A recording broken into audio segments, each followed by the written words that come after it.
So in previous videos, I proved the derivative for the sine of x and the cosine of x, proving that the derivative of the sine of x is the cosine of x,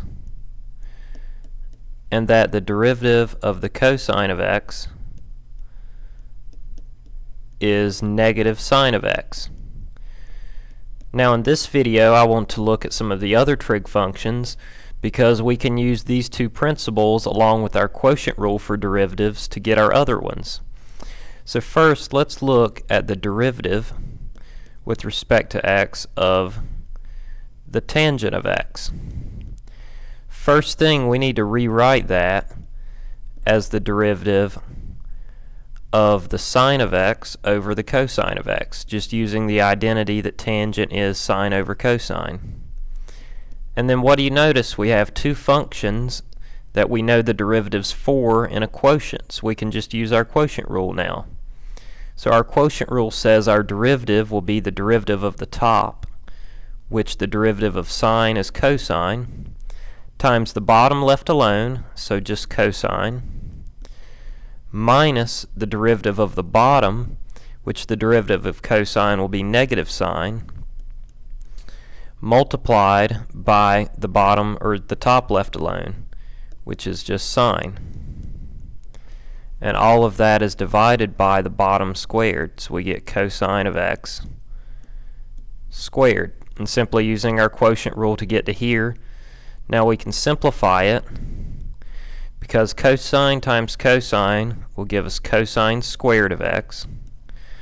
This negative and this negative will cancel. We'll get plus sine squared of x, because sine times sine gives us sine squared, and all of that over cosine squared of x. So we're almost there. Now we just need to simplify, because we know from the Pythagorean identity that sine squared plus cosine squared is 1. So we can simplify that to being 1 over cosine squared of x, which then we simplify to being the secant squared of x. So we've just shown from that that the derivative with respect to x of the tangent of x is equal to the secant squared of x. And we can do the same thing with our other trig functions, and we'll prove the rules. I'm not going to take the time to do it now, but I want to list out all of our trig functions and talk about them. So let me make a table. I'll have on the first side here the function, and then across from it I'll have its derivative. So the derivative of sine of x is cosine of x. The derivative of cosine of x is negative sine of x. The derivative of tangent of x is secant squared of x. The derivative of cotangent of x, and we can use the same procedure we did on that previous example with tangent, and we'll get negative cosecant squared of x. Our derivative for the secant of x is the tangent of x times the secant of x, and our derivative for the cosecant of x is negative cotangent of x cosecant of x. So this is all of our derivatives listed out, and I want to make note of a few things that may help you remember them.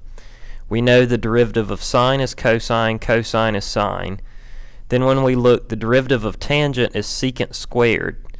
The derivative of cotangent is cosecant squared.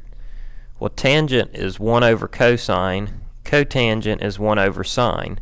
So if you can remember that, just like the derivative of sine is cosine and vice versa with cosine, you have the same effect with tangent being secant squared, cotangent being cosecant squared, but there's negative in front of it there. And likewise with secant and cosecant, their derivatives are itself multiplied by tangent for secant and itself multiplied by negative cotangent for cosecant.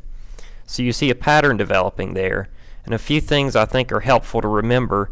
If you notice, the three functions that begin with c's have the negatives in front. So that's one way to remember whether your derivative will be negative or positive. And then if you can just keep in mind the pattern that you see of sine and cosine swapping, tangent and cotangent swapping, secant and cosecant swapping, makes it quite easy to remember these derivatives for all the trig functions.